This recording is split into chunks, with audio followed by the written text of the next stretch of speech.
My name is Claire Donovan. I'm 34 years old, and I'm a hematologist, a blood specialist in Hartford, Connecticut. I know, the irony of that will hit you later. For as long as I can remember, I was the invisible daughter, not forgotten. Invisible. There's a difference. Forgotten means they tried. Invisible means they never really looked. My sister Natalie was everything in that house. The star, the favorite, the daughter my parents built their entire identity around. And I was background noise. For 20 years, I watched them choose her. Every birthday, every holiday, every dollar, every crisis. Always Natalie, never me. So at 22, I packed one bag, walked out of that house in Columbus, Ohio, and made myself one promise. I would build a life so solid, so full, that their absence couldn't leave a hole. And I did. Then 6 years later, my phone rang at 2 in the morning. It was my mother. She wasn't calling to apologize. She wasn't calling to check on me. She was calling because Natalie was dying. Acute leukemia. Aggressive. Fast-moving. She needed a bone marrow transplant, and she needed it soon. They tested every family member, every cousin, every distant relative. No match. Then the hospital called with one name. Mine. So tell me, after 20 years of being invisible, after every birthday they forgot, every choice they made without me, would you save the person they always chose over you? My parents were not bad people. That's the hardest part to explain. They didn't beat me. They didn't starve me. They didn't lock me in a room. They just chose. Every single day. In 1,000 small ways that left no bruises, but carved out something permanent anyway. My father, Robert Donovan, worked in insurance. Quiet man. Methodical. The kind of dad who fixed things around the house on Saturday mornings and never said I love you, but always made sure the heat was on in winter. My mother, Sandra, was the emotional center of our family. Warm, loud, the kind of woman who remembered every neighbor's birthday and cried at commercials. She had so much love to give. She just gave most of it to Natalie. Natalie is 3 years older than me. And from the very beginning, she was the one who fit. She had my mother's laugh, my father's drive. She was confident in rooms full of strangers. She was the kid every teacher remembered, the one every parent wanted their child to be friends with. I was quieter, more internal. I liked books more than people, science more than small talk. I asked too many questions and felt things too deeply and never quite figured out how to make myself easy to love the way Natalie did. It wasn't her fault. Not at the beginning. It was just the shape of our family. And I was the part that didn't quite fit. I remember the exact moment I understood my place in that house. I was 11 years old. It was a Tuesday in March. I know because I had been counting down to that Tuesday for 6 weeks straight. The regional science competition.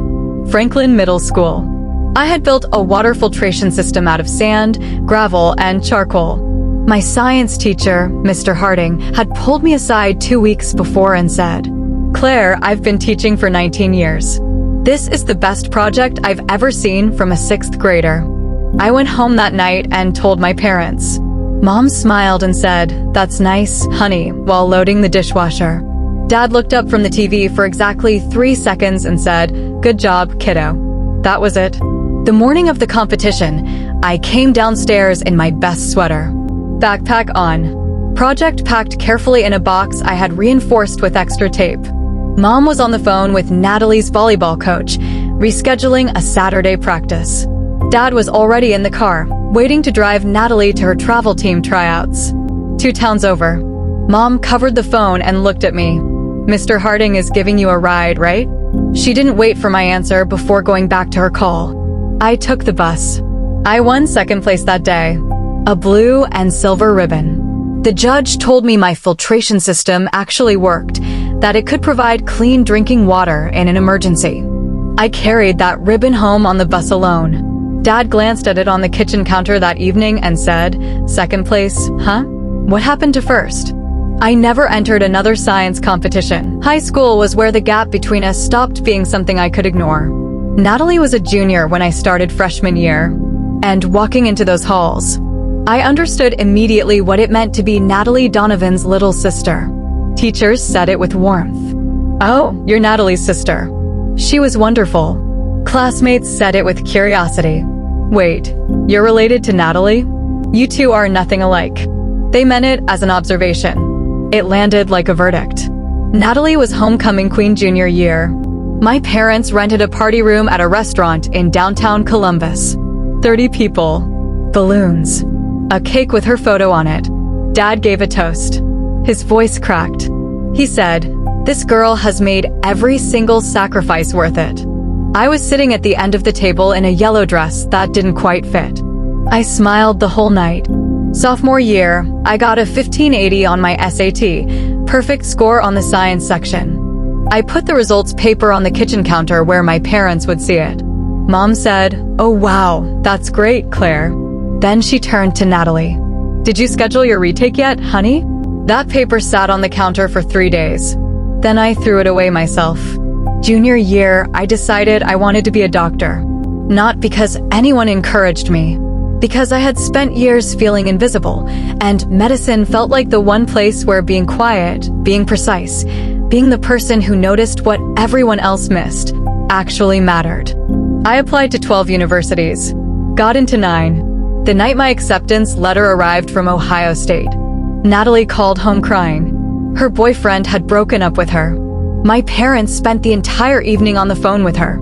My letter sat unopened on the kitchen table until morning. I opened it alone, with a bowl of cereal, at 6 a.m., and I got in. And I remember sitting there in that quiet kitchen thinking, I am going to build something they cannot ignore. I just didn't know it would take 20 years, and my sister's life, to make them finally see me. College changed everything. And I mean that in the most literal way possible. The day I moved into my dorm at Ohio State, something shifted inside me. Like a window opening in a room that had been sealed shut for 18 years. Nobody knew me as Natalie's sister. Nobody compared us. Nobody looked at me sideways. Nobody said, "Oh, you're nothing like her," with that particular tone that was supposed to be neutral, but never was. I was just Claire. And for the first time in my life, that was enough.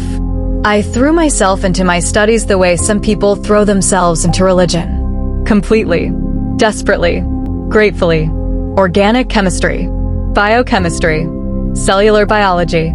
The classes that made other pre-med students cry in the library at midnight. I loved them. Not because I was trying to prove something anymore. Because I genuinely, deeply loved understanding how the human body worked. How blood carried oxygen. How cells divided. How the smallest invisible things inside us determined whether we lived or died. I made 2 friends freshman year. Daniel Park, pre-med like me, from a Korean family in Cincinnati who understood without explanation what it meant to carry the weight of parents' expectations. And Rosie Alvarez, an English major from Texas with a laugh so loud it could fill a parking garage, who adopted me immediately and refused to let me spend weekends alone in the library. They became my family, the one I chose. I called home every Sunday, dutifully, robotically almost.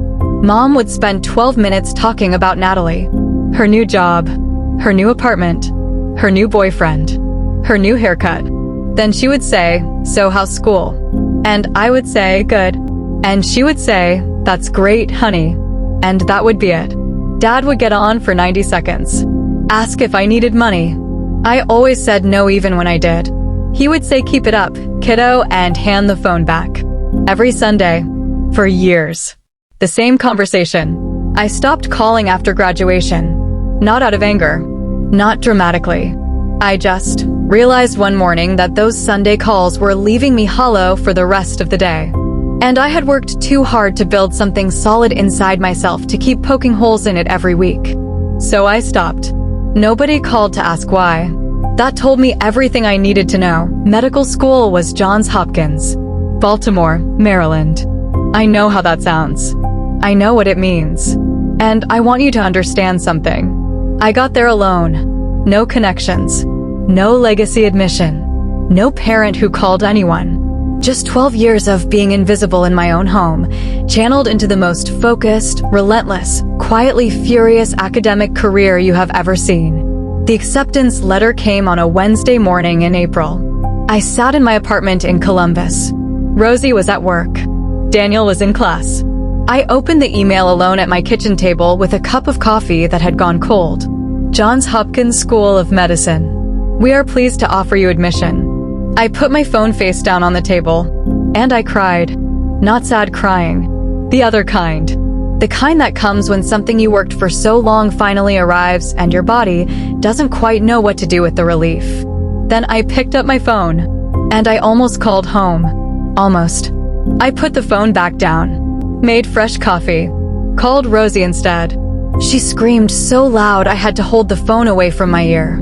Daniel showed up at my apartment 40 minutes later with a cake he had clearly bought in a panic from a gas station. It said "Congratulations graduate" on it in green frosting.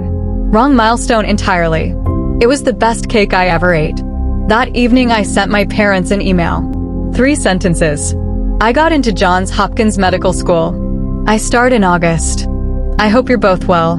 Mom replied 2 days later. Wow, Johns Hopkins, that's impressive. Natalie just got promoted at her company. You girls are both doing so well. That was the moment I stopped being surprised. I had just gotten into one of the top 3 medical schools in the entire country.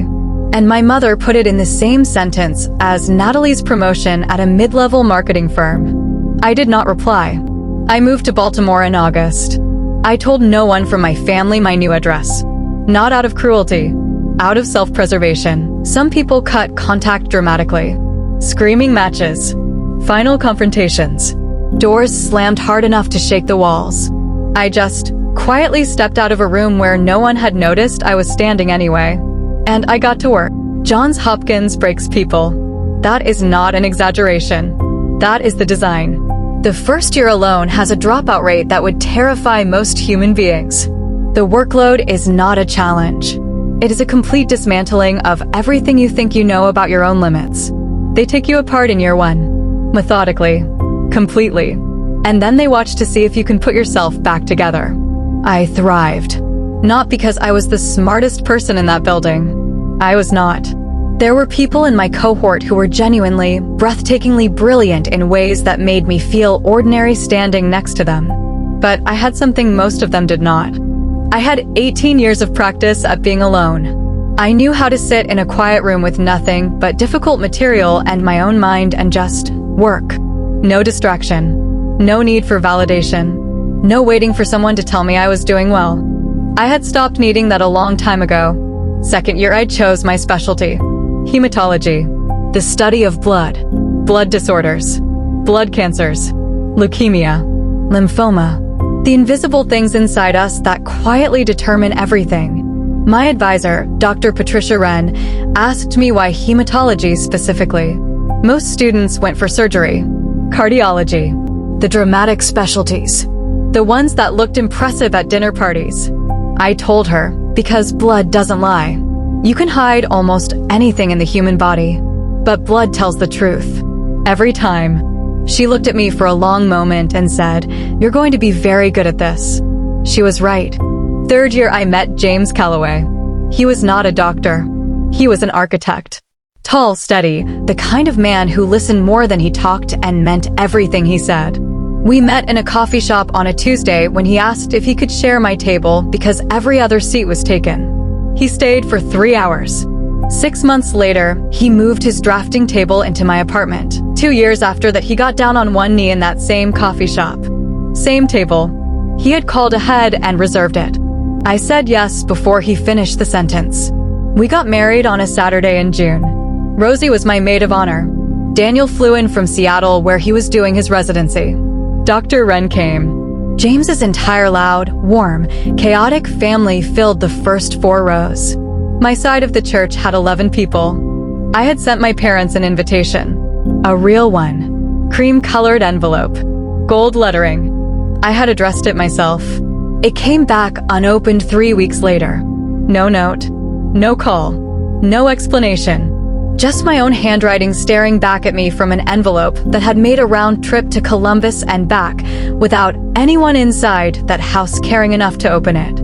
James found me sitting on the bathroom floor that night holding it. He sat down next to me on the cold tile without saying a word. And we just sat there together in the quiet until I was ready to get up. That was the moment I knew I had married exactly the right person. The years after my wedding were the best of my life. I want to say that clearly, because what comes later is dark, and I don't want you to think the darkness was all there was. I finished my residency at Johns Hopkins, then a fellowship in hematologic oncology at Memorial Sloan Kettering in New York. Blood cancers specifically, leukemia, lymphoma, myeloma, the ones that move fast and hit hard and give families the kind of news that changes everything in a single afternoon. I was good at delivering that news, not because I was cold, because I was precise, because I understood that in those moments, people didn't need emotion from their doctor. They needed clarity, a plan, a hand that didn't shake when it pointed to the scan on the light board. I gave them that, every time. James and I settled in Hartford, Connecticut. His firm had opened a new office there. We bought a house with a porch that got good morning light and a backyard big enough for the garden James had always wanted. We got a dog, a ridiculous golden retriever named Ptolemy, Tolly for short, who destroyed 2 couch cushions in his first week and somehow became the emotional center of our entire household anyway. It was a real life, a full one, built from scratch with our own hands. I became attending physician at Hartford Medical Center, then department head of hematology at 31 years old, the youngest in the hospital's history. Dr. Wren called when she heard. She said, "I told you. Didn't I tell you?" She had told me. Aunt Ruth called too, my father's younger sister, the only person from my family who had never stopped reaching out. She called every few months, never pushed, never pressured, just checked in, asked how James was, asked about Tolly, laughed at my stories about difficult hospital administrators. She was my thread back to that world, thin, but unbroken. Through Ruth, I knew the basic outlines. Mom and Dad were healthy, still in Columbus, still in the same house. Retired now. Dad's back was giving him trouble. Mom had taken up watercolor painting. And Natalie. Natalie had gotten married 5 years ago, divorced 2 years later. She was living back in Columbus now, working in pharmaceutical sales.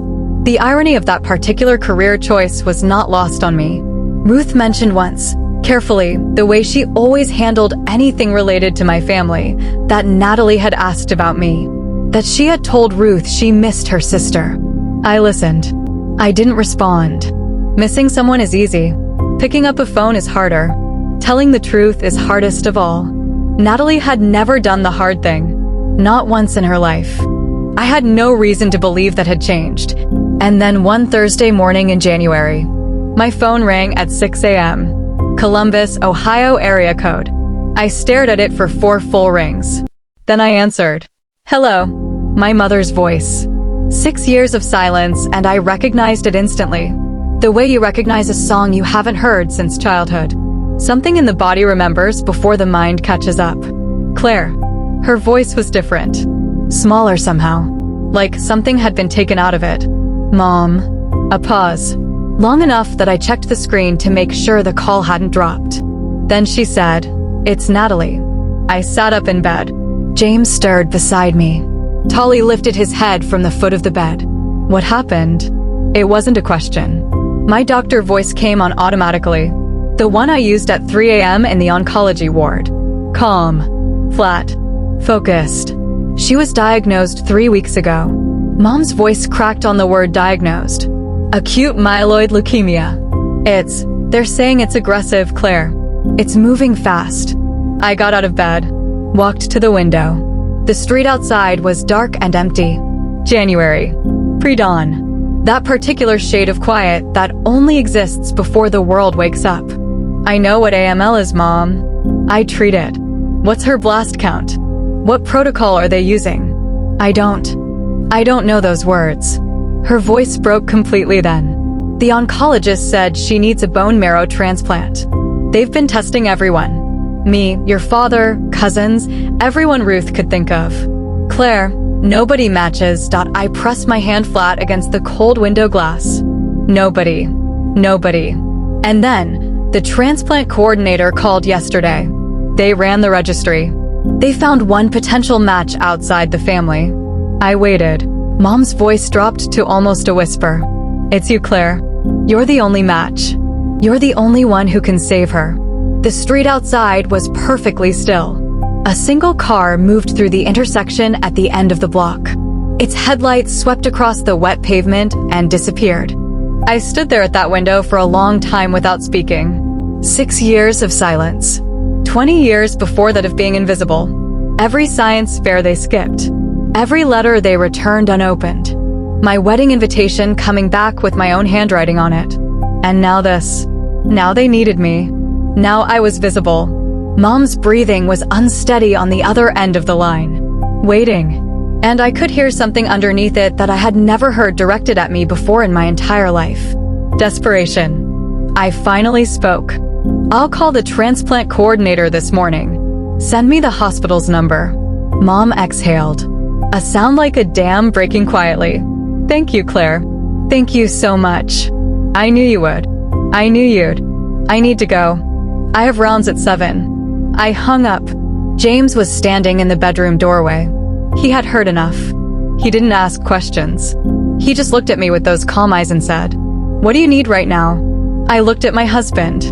This man who had sat with me on a cold bathroom floor holding a returned wedding invitation.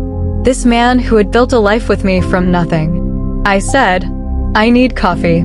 And I need you to not tell me what to do." He nodded. Went to the kitchen. I stood at that window until the street outside slowly filled with light. And I thought about 20 years. And what they were really asking me. And what I was really going to do about it. I called the transplant coordinator at 8 a.m. sharp. Her name was Michelle Torres. Professional. Efficient. The kind of voice that has delivered impossible news so many times it has learned to stay steady through all of it. She confirmed everything my mother had said. Natalie Donovan. 37 years old. Acute myeloid leukemia. High-risk classification. Blast count at 68%. They had started induction chemotherapy immediately, but the response was partial. Incomplete. Without a transplant, she was looking at months. Maybe less depending on how the next round went. I asked the clinical questions. All of them. Cytogenetics. Mutation profile. FLT3 status. Michelle answered each one carefully. I could hear the slight surprise in her voice. The recalibration that happens when someone on the other end of the phone turns out to know more than expected. Then she said, "Dr. Donovan, I have to ask. Are you willing to proceed with donor evaluation?" I looked out my office window. Hartford in January. Gray sky. Bare trees. The parking lot 7 floors below empty except for the early staff. "Yes," I said. "Schedule the evaluation." She exhaled quietly. "Thank you, doctor. I know this situation is complicated." That was one word for it. I hung up and sat at my desk for a long moment. Then I opened my patient files and got back to work. Because here is something nobody tells you about being a doctor. The work does not pause for your personal life. There were 4 patients on my service that morning who were fighting the same disease my sister had. For real people with families in waiting rooms and scared eyes and questions I had to answer clearly and honestly regardless of what was happening inside my own chest. So I pushed it down. The way I had learned to push things down since I was 11 years old standing at a bus stop with a science fair ribbon. And I went to work. But that evening, sitting in my car in the hospital parking garage before driving home, I let myself think about it. Really think about it. Because here is what nobody was saying out loud. What my mother had carefully not said. What Michelle Torres had professionally sidestepped. I did not have to do this. Bone marrow donation is voluntary. Always. No hospital. No doctor. No court in this country can force a person to donate. Not even to save a life. Not even to save a sister. I was the only match. But being the only match did not make me obligated. And sitting in that parking garage in the dark, for the first time in my adult life, I let myself ask the question I had never been allowed to ask growing up. What about me? What about what I needed? What about what I had lost? What about 20 years of science fairs and Sunday phone calls and wedding invitations and a bathroom floor and a returned letter with my mother's handwriting on it? What about all of that? My phone lit up on the passenger seat. A text from a number I didn't recognize. I opened it. Claire, it's Natalie. I know I don't have the right to ask you anything, but can we talk? Please. Just once. I need to tell you something. Something I should have told you a long time ago. I stared at that message for a very long time. Then I put my phone in my bag, started the car, and drove home. I didn't reply to Natalie's text that night, or the next morning. I made coffee, walked Tolly through the neighborhood in the cold January dark before sunrise. Watched James make eggs at the stove with his back to me, giving me space the way he always knew to do without being asked. I went to the hospital, saw my patients, attended 2 department meetings, reviewed 3 bone marrow biopsy results. I did not think about Natalie, or I tried not to. The thing about being a hematologist is that blood is never abstract to you. I knew exactly what was happening inside my sister's body right now. I could picture it with clinical precision. The leukemic blasts multiplying, crowding out the healthy cells. The bone marrow filling up with cells that looked like blood but couldn't do what blood was supposed to do. I had sat across from patients in exactly her position. I had watched their faces when I explained what the numbers meant. I had held the hands of people who had nobody left to hold them. I knew what this disease did. Intimately. Personally. Professionally. And I knew that without a transplant, it was brutal. And it was fast. On the 3rd day, I texted back. 1 word. When? Natalie replied in 30 seconds. Like she had been holding her phone waiting. Like she hadn't slept. Whenever you're ready. I'll come to Hartford. I won't ask you to come here. I know I don't have that right. I stared at that message. She knew she didn't have that right. She said it herself. Something about that stopped me. Because Natalie had never in her life acknowledged what she did or didn't have the right to do. She had always just taken, assumed, performed. This was different. I typed back. Saturday, 10 a.m. There's a coffee shop on Elm Street called Provisions. I'll be there at 10. If you're not there by 10:05, I'm leaving. She replied immediately. I'll be there. Thank you, Claire. I mean it. I put my phone down. James came and stood in the kitchen doorway that evening when I told him. You're going to meet her, he said. It wasn't a question. I'm going to listen, I said. That's all I'm committing to. Listening. He nodded slowly. Do you want me to come? No. I need to do this alone. He crossed the kitchen and put both hands on my face and looked at me the way he always did when he wanted to make sure I was actually hearing him. Whatever you decide, he said. Whatever you decide after Saturday. I am with you. Completely. No conditions. You understand me? I nodded. He kissed my forehead and went back to making dinner. And I stood in my kitchen in Hartford, Connecticut, 34 years old, department head of hematology, and felt for just a moment like that 11-year-old girl on a bus with a ribbon. Except this time, I was the one holding all the power. And I had no idea yet what I was going to do with it. Saturday came fast. I got up at 6, ran 4 miles in the cold, showered, stood in front of my closet for longer than I want to admit, which is ridiculous. I know that. I am a 34-year-old department head of hematology. I have delivered terminal diagnoses to senators and CEOs without flinching. I have stood in operating rooms for 11 hours straight without sitting down. And I was standing in front of my closet at 7 a.m. unable to decide what to wear to meet my sister. I chose black. Fitted. Professional. The kind of outfit that says I am not here to be vulnerable. James was still asleep. I left a note on the kitchen counter.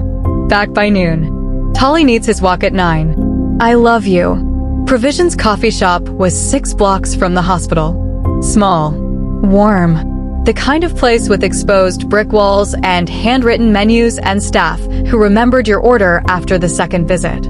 I arrived at 9:52, 8 minutes early. I chose a table in the back corner, facing the door, so I would see her before she saw me. Old habit.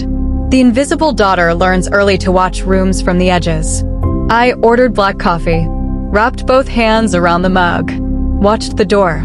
At 9:58 it opened, and I saw my sister for the first time in 6 years. She looked like Natalie. Obviously. Same face. Same red hair. But something was different, and I clocked it immediately the way doctors clock things.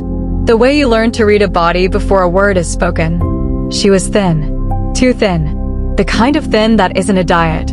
The skin under her eyes was the particular shade of gray that comes from chemotherapy and sleepless nights and the specific fear of someone who has been told their time has a new shape. She was wearing a soft gray hat, covering hair loss probably. Partial. The induction chemo would have started that process already. She scanned the room, found me, and for just a moment her face did something I had never seen it do before. It crumbled, not dramatically, not performatively. Quietly. The way a person's face crumbles when they have been holding something for a very long time and suddenly they are in the room where they don't have to hold it anymore. She walked to my table, sat down across from me. We looked at each other. 6 years of silence sitting between us like a third person at the table. She opened her mouth, closed it, tried again. "You look exactly the same," she said. "You don't," I said. It wasn't cruel. It was just true. And she knew it. She nodded, looked down at her hands wrapped around the menu she wasn't reading. Then she looked back up at me, and she said, "I need to tell you something, Claire. Something I should have said a long time ago. And I need you to let me finish before you respond. Because if I stop, I don't think I'll be able to start again." I looked at my sister across that table. This woman who had taken everything, who had been chosen every single time, who had stood in every spotlight while I stood in every shadow. I picked up my coffee. "Go ahead," I said. And she started talking. She talked for 40 minutes without stopping. And I listened. The way I had promised myself I would. Completely. Without interrupting. Without letting my face do anything that would make her stop. She started at the beginning. The real beginning. She said, "I was jealous of you. From the moment you were born." I know that sounds insane because I was 3 years old, but I remember it. I remember Mom bringing you home from the hospital and Dad holding you, and I remember thinking, everything just changed. And not for the better. Not for me. I watched her hands on the table. They were shaking slightly. She said, "So I learned to perform." I figured out early that if I was loud enough, charming enough, present enough, they wouldn't notice the shift. They wouldn't notice that I was terrified of being replaced. And it worked. It worked so well that eventually I wasn't performing anymore. I just became the person who needed to be the center, who needed to be chosen. Every single time. She stopped, took a breath. And when you got into medical school, something happened to me that I am not proud of. I watched Dad look at you that day at the kitchen table. Really look at you. The way he had always looked at me. And something inside me just snapped. I kept my face still. She said, "I didn't plan what I did to you. I want you to know that." I didn't sit down and think it through. It was impulsive and it was cruel, and there is no version of it that was okay. When you told me about your friend Sarah and the leave of absence, I told Mom and Dad the same night. I told them you had dropped out, that you were lying to them. I didn't show them fake messages. I just told them. And they believed me. Because they always believed me.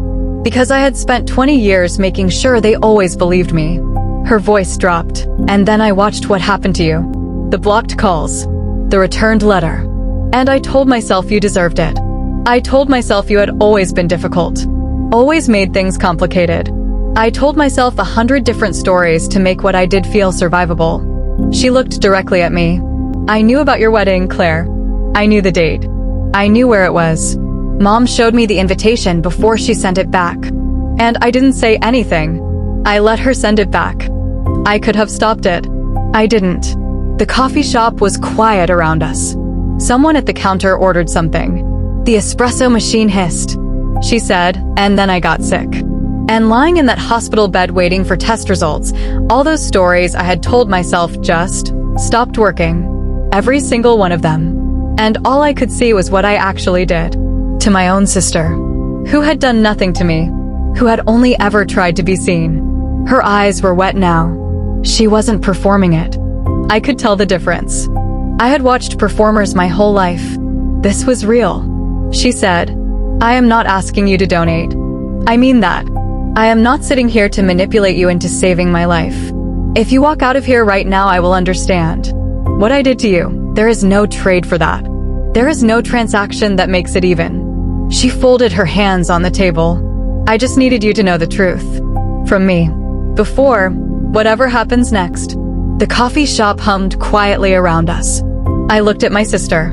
This woman I had grown up beside and never really known. This woman who had taken so much and was now sitting across from me with nothing left to hide behind.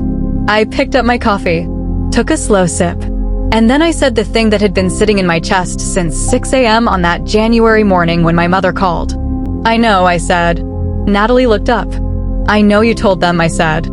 I figured it out years ago. I just needed to hear you say it yourself. She stared at me, and then I said the second thing. I already called Michelle Torres.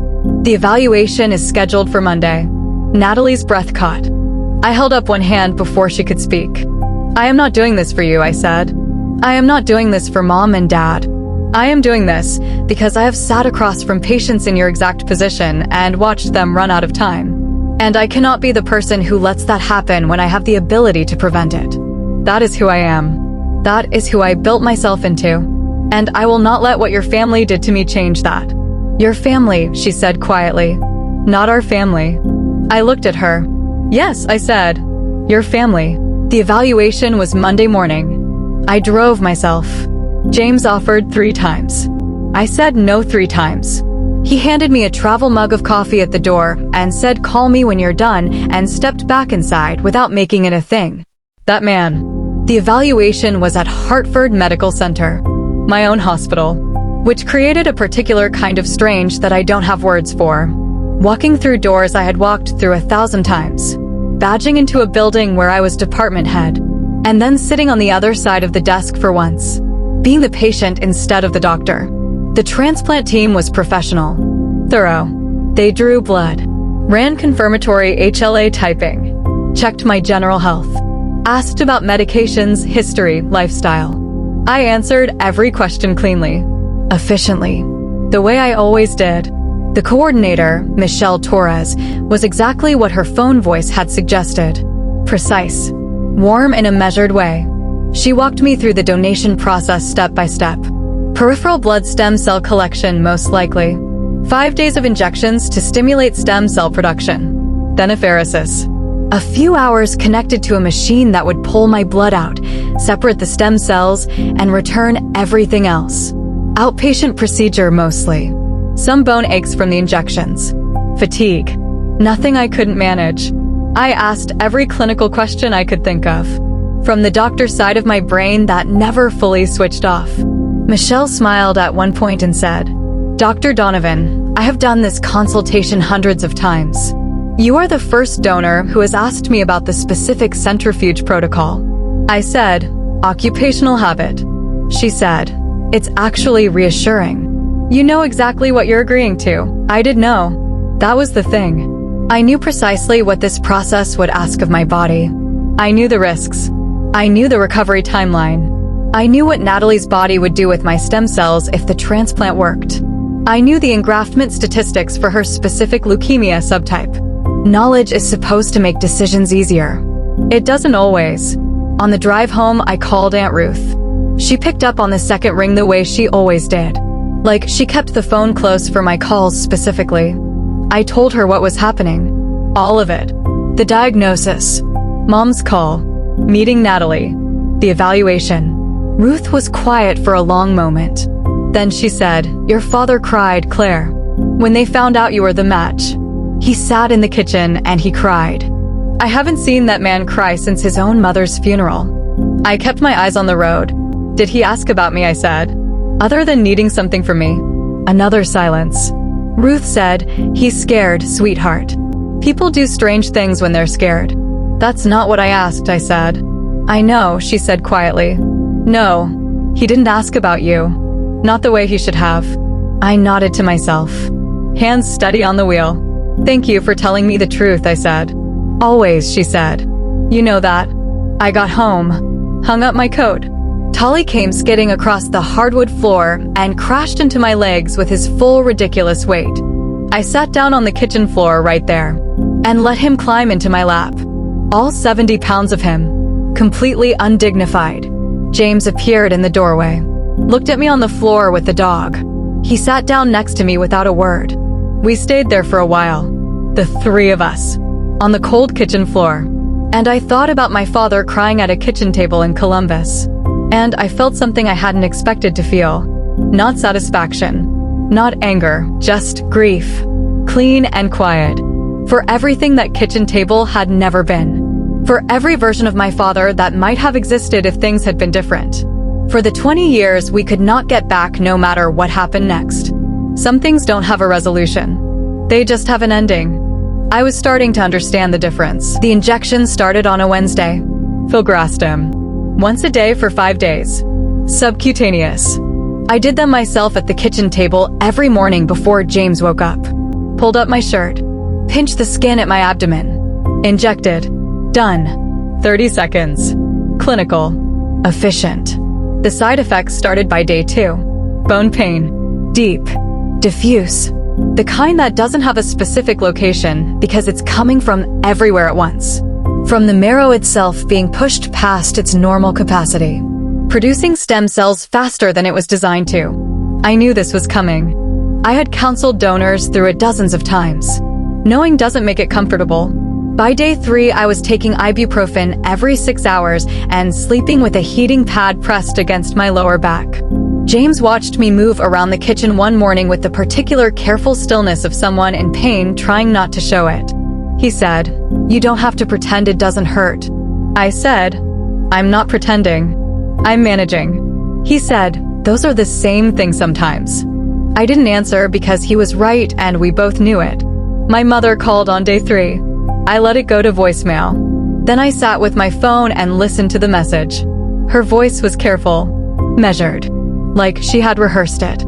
"Claire, it's Mom. I just wanted to. I wanted to say thank you. For what you're doing. For Natalie. We know this is a lot to ask. Your father and we're grateful. We really are. Call me back when you get a chance. If you want to. 6 years of silence and a returned wedding invitation, and that was what she had. If you want to. I put the phone down. Did not call back. Not out of cruelty. I want to be clear about that. I was not sitting in my house in Hartford engineering a revenge. I was not calculating pain for pain. I was simply not ready. And for the first time in my life, I was allowing myself to not be ready on someone else's timeline. That was new. That took practice. Day 4, Natalie texted. "Just checking in. Not to pressure you. Nurses say the injections can be rough. I hope you're okay. You don't have to respond." I stared at that message for a long time. Then I typed back. Day 4. Manageable. "How are you holding up?" She replied fast. "Scared. But better knowing you're still. Yeah, just better." I put the phone down. James brought me tea that evening without being asked. Set it on the table next to me. Sat across from me with his own mug. He said, "How are you doing?" Actually, I wrapped my hands around the mug. Felt the heat. I said, "I keep thinking about what happens after the transplant. If it works, what does that mean for all of us? What does my mother expect? What does my father expect? Are they going to think this means everything is fixed now? That I donated and so now we're a family again?" James said, "What do you want it to mean?" I looked at him. "That's the thing," I said. "I don't know yet. And I think that's okay. I think I'm allowed to not know yet." He nodded slowly. "You are absolutely allowed to not know yet." Day 5. Last injection. Same kitchen table. Same 30 seconds. I pulled my shirt back down. Washed my hands at the sink. Looked out the window at the backyard. James's garden bare and gray in the January cold. Waiting for spring. Tomorrow was the apheresis.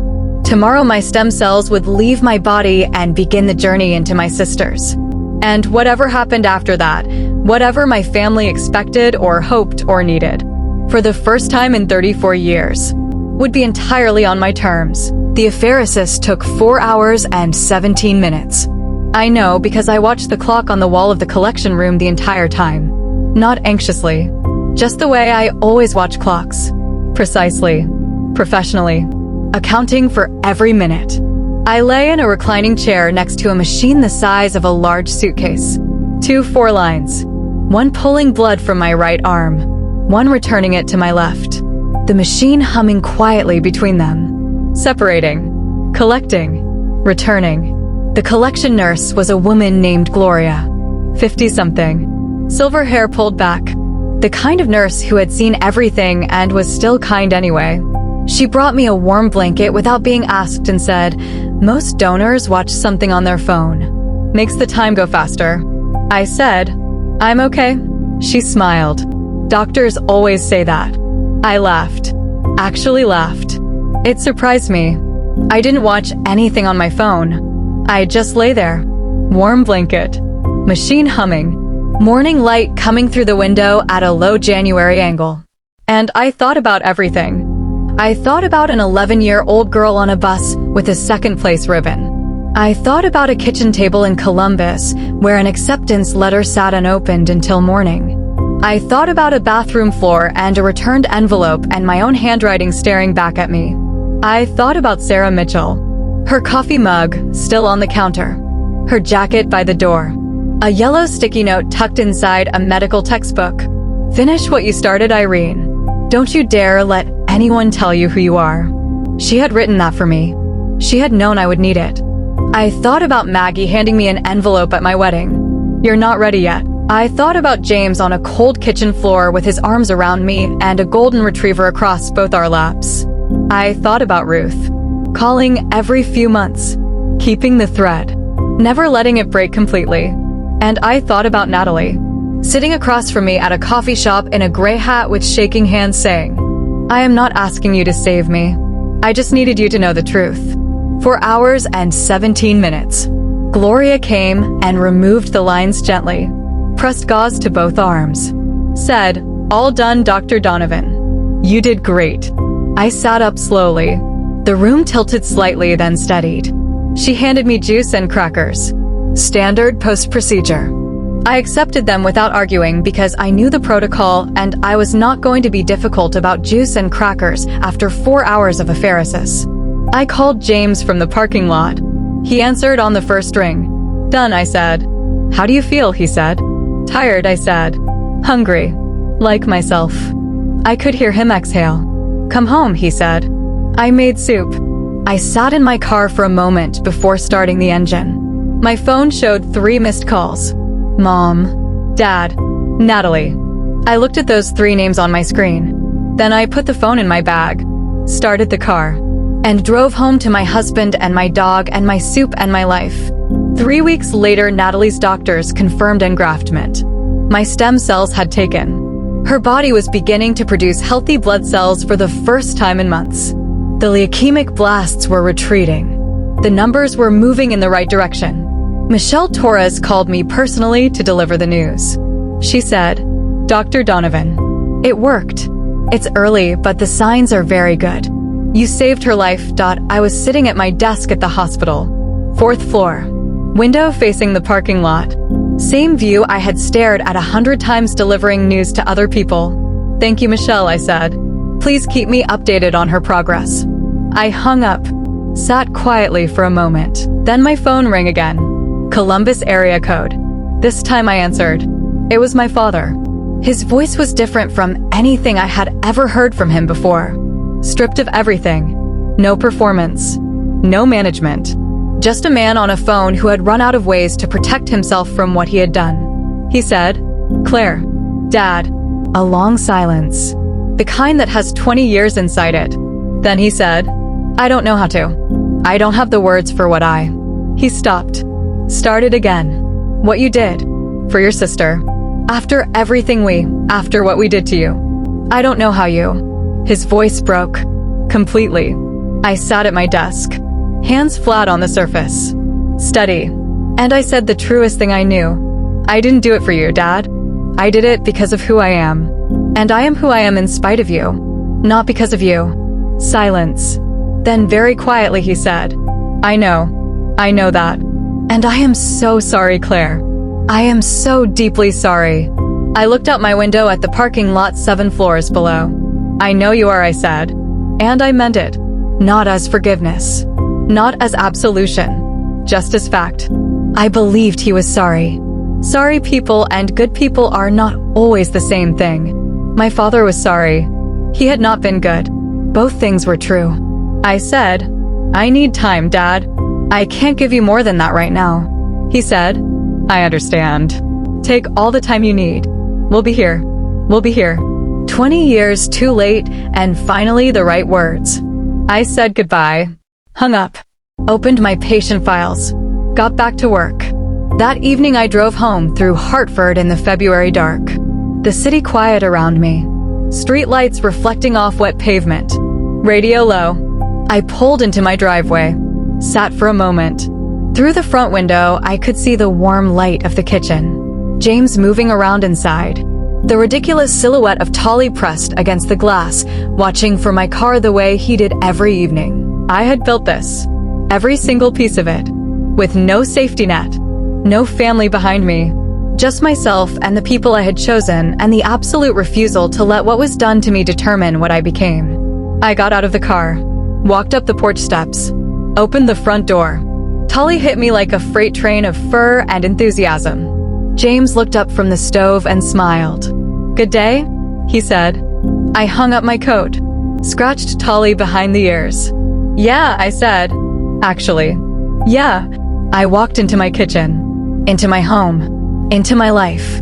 And for the first time in as long as I could remember, I didn't feel invisible at all. If you were in my place, what would you have done? Tell me in the comments. And if this story moved you, you know what to do.